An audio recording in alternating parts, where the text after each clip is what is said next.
ogni sospiro concia, ma te un fuoco galuccia e con matrassa ambienta non darà più a ricerca. Le musée du Louvre, c'est quelque chose qui est, je dirais, un monde intérieur aussi. C'est un imaginaire, ce n'est pas seulement un musée qui existe en soi. C'est comme le rapport à la lecture, aux auteurs, aux poètes, aux écrivains. Ce sont ces bibliothèques intérieures, mais où chacun de nous peut puiser à l'intérieur d'un souvenir.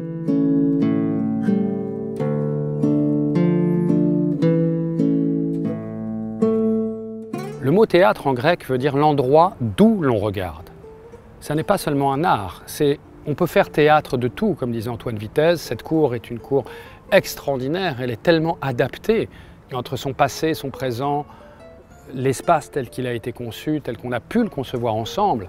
Alors ce grand gradin, je voulais que ce soit quand même une courbe, que dans un espace rectangulaire, il y ait une courbe intérieure, que le bord du plateau soit arrondi et qu'on ne soit pas dans un espace droit. Comment le travailler à la scène aussi, comment donner la conscience au corps et au mouvement, à la vibration des corps et des mouvements dans un espace où une circularité devient possible avec ces deux grands escaliers qui ont une courbe absolument fantastique. Et puis ces animaux, mais je ne vais pas commenter tout cet espace, il faut le voir, il faut le vivre. C'est un espace qui nous grandit profondément quand on y est. Ce qui est invoqué et convoqué ici amène à, je dirais, quelque chose qui a à voir purement avec l'art. C'est un endroit de l'art au centre de la ville. Donc cela renvoie soi-même à un questionnement profond sur qu'est-ce que c'est, pourquoi sommes-nous là? Et c'est cette question qui est magnifique. La cour d'un vieux palais comme celui-ci est toujours carrée. C'est une belle cour. 20 mètres par 20. Pas mal pour un théâtre. 400 ou 500 places, on les trouverait bien. Pour le reste, un plateau. Pas un vrai, bien sûr. Un praticable suffirait. L'invitation à Emmanuel de Marcy-Motta répond au souhait, à la volonté du musée du Louvre d'accueillir aujourd'hui en son sein des artistes vivants, des artistes représentant la création dans toutes ses dimensions, dans toutes ses disciplines, que ce soit la danse, la musique, le théâtre, et d'inviter ces artistes à créer ici au Louvre, en lien bien sûr avec les collections du musée, en lien avec l'histoire de ce palais, mais aussi en connexion et en dialogue avec les thématiques des expositions temporaires.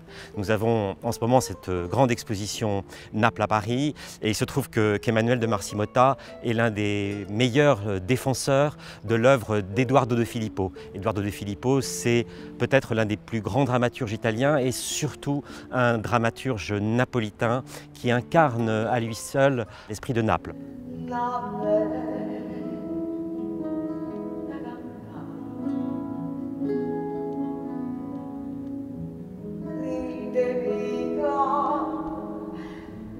Donc nous avons associé le théâtre de la ville, le théâtre de la Pergola, qui est le plus ancien théâtre à l'italienne en Europe, le premier, dans ce projet à l'invitation du musée du Louvre. Donc c'est un compagnonnage de voix, de textes, d'assemblages, où on entend les fantômes d'Edoardo de Filippo qui parlent justement de ce rapport au présent, au passé, à la mort, au vivant. Et on a la chance d'avoir là des acteurs qui viennent de chez Giorgio Strehler, qui ont travaillé avec les plus grands maîtres italiens, qui ont les costumes du grand théâtre italien et qui se retrouvent avec les actrices et les acteurs français dans cette mixité, dans cette symbiotique, si vous voulez, aussi des voix et des corps, dans cet espace qui nous réunit. E lei con codesti signori e signore attorno sarebbe nato personaggio. Appunto, signore. E qui, come ci vede? Je suis frappée par votre incrédulité. Vous n'êtes donc pas habitué à voir surgir ici même, vivant, les personnages créés par un auteur. C'est peut-être qu'il n'y a nulle part un manuscrit qui nous contienne. Ces Fantômes de Naples, conçus et mis en scène par Emmanuel de Marcy-Motta, s'inscrit dans la première édition des Étés du Louvre. Les Étés du Louvre, c'est un nouveau festival que lance le musée du Louvre pendant cette période de l'été, afin d'accueillir au sein du musée un nouveau public et de reconnecter avec une programmation très généreuse, très ouverte, de danse, de musique, de cinéma, très souvent en plein air, d'accueillir ce public parisien ou ce public francilien qui vient moins ou qui ne vient plus au Louvre. Et c'est vraiment un projet qui est destiné à redonner le goût du Louvre. La première partie, c'est 2 heures possibles, rendues possibles, d'une déambulation solitaire peut-être, avec moins de monde, pour prendre ce temps long face à des œuvres dans un plus grand secret. Les textes qui ont été choisis pour la déambulation sont des textes que les actrices et les acteurs ont choisis eux-mêmes. J'ai demandé à chacune et à chacun de prendre le temps, comme on dirait, d'une immersion avec les tableaux, d'essayer de voir qu'est-ce que cela appelle en nous, quel souvenir, quelle poésie rentre en résonance avec une œuvre. Et dans ce secret, dans cet intime, comment tenter de le dire ou non à quelqu'un et d'être présent avec celui ou celle qui regarde le tableau et peut-être de lui dire, mais peut-être de ne pas lui dire. Il n'y a pas d'obligation ni à écouter, ni à dire. Donc ça a été, je dirais toujours, cette joie de trouver entre le tableau, le texte, le corps même, le dessin, le mouvement, une main, un doigt, un pied, un détail, le détail dans le tableau, mais le tableau comme cette fenêtre justement qui est ouverte sur le monde, sur un monde mais qui n'est pas forcément extérieur, qui est aussi intérieur.